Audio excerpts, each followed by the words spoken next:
A $25 championship rub and a bag of pantry salt share the same first ingredient by law. That's number 7 on the list of reasons you've been overpaying for a jar of mostly salt and sugar. And before the comments start, I'm not saying these rubs are bad. Some have real trophies behind them. But that label is something you can mix yourself for about $3. The law on the back of the jar is what proves it. So here's the whole list in one breath.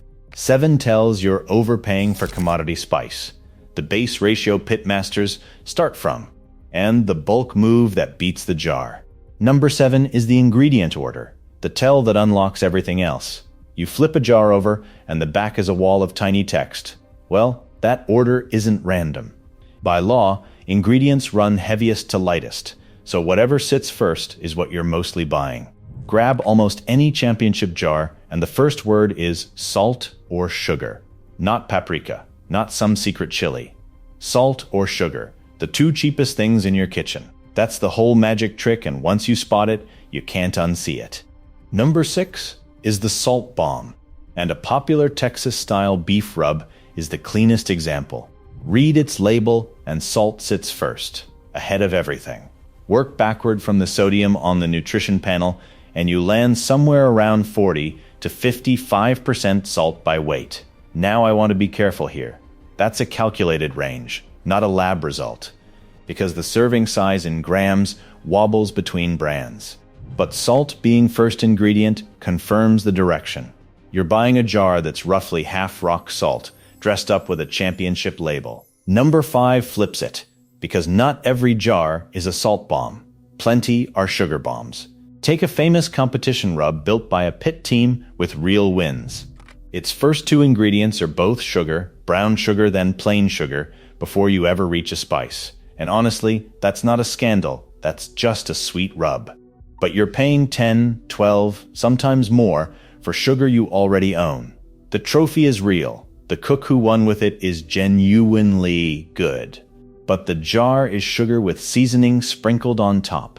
Number 4 is the 70% myth, and yes, I'm about to fact-check my own kind of video. You've heard somebody swear a fancy rub is 70% salt. I can't back that number, and neither can anyone I've read.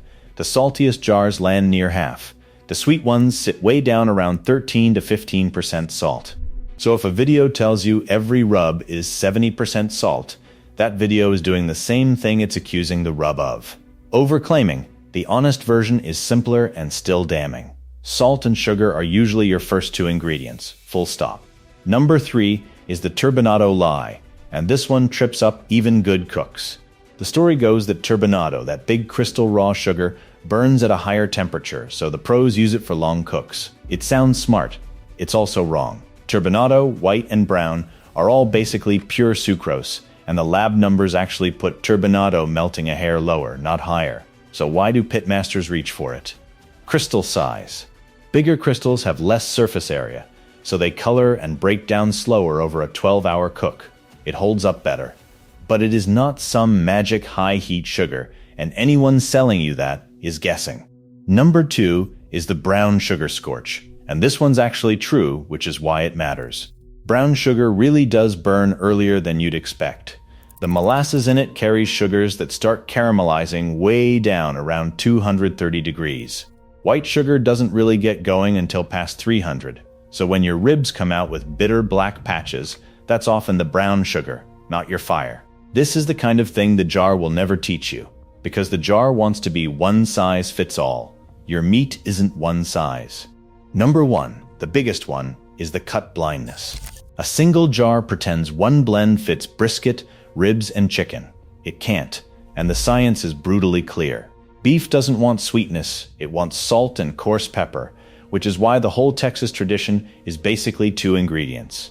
Pork loves sugar, because low and slow stays under the scorch line and the sugar builds that mahogany bark. Chicken is the trap. You cook the skin hot and fast for crisp, and that's exactly when sugar burns, so you cut the sugar and load the savory. One jar can't do all 3, but your own ratio can flex to each. So let me connect the dots before we flip this. Notice the pattern. The salt bomb, the sugar bomb, the brown sugar scorch, the cut blindness, they all trace to the same root. These are commodity ingredients sold at a specialty markup, and the label law on the back is quietly confessing it the whole time. You were never paying for rare spice. You were paying for a name. And that same markup runs the whole grill aisle, not just the spice rack. It's the exact reason I built the brand report card in the first place. Okay, the point was never to scare you off seasoning your meat. It was to hand you the recipe, because it isn't a secret. It's a ratio. Here's the base the Pitmasters actually start from, and I personally think it's the only one you need to memorize. 1 part sugar, 1 part salt, 1 part paprika. That's the spine.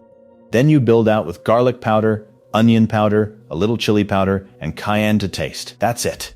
A Hall of Fame champion teaches almost exactly this same 1-to-1-to-1 starting point. One famous competition cook literally published his own version online for free. The people winning with these are not hiding the math. Let me give you the actual card. 1/2 cup turbinado or brown sugar. 1/2 cup paprika. 1/4 cup kosher salt. 1/4 cup coarse black pepper. 2 tablespoons each of garlic and onion powder. A tablespoon of chili powder, and cayenne to your nerve. That makes about 2 cups, the same as a 16-ounce jar. Now flex it. For ribs, double the sugar and lean sweet. For brisket, skip the base entirely and go equal parts coarse salt and pepper, the classic 2-ingredient Texas move. For chicken, cut the sugar in half, double the garlic and onion, and tuck some under the skin so it can't scorch. And the buy list is where it gets fun. Don't buy little supermarket jars. That's the trap that makes dye feel expensive. Go bulk. A warehouse club or a restaurant supply, even the spice bags at a Mexican grocery, run a fraction of the jar price. Paprika, salt, pepper, garlic, onion, chili, cayenne, that's your whole kit. Stocked in bulk, each batch runs you around $2 to $3. That's against a $9 to $25 jar. One honest caveat. If you only grill 3 times a year, a single good jar might genuinely beat buying 8 spices. But if you cook monthly, the math isn't close. And your ground spices stay good for 2 to 4 years, so a bulk run lasts you ages. So here's the core of it. You were never buying a secret. You were buying salt, sugar, and a label. And the law on the back of every jar was telling you the whole time. Mix the base once, tune it to your meat, and the decision is over for good. You're not the guy buying the gimmick jar anymore. You're the guy who makes the better thing for $3 and knows exactly why it works. Real quick. Nobody sponsors this. No affiliate kickbacks. That's why the brand report card exists. Built after my brother-in-law torched $800 on a rebadged grill. One wrong grill's a $1,000 mistake. This is $20 once. You got the recipe free either way. Links on screen. YouTube thinks you'll like this video, so click it. And if you made it to the end, subscribe.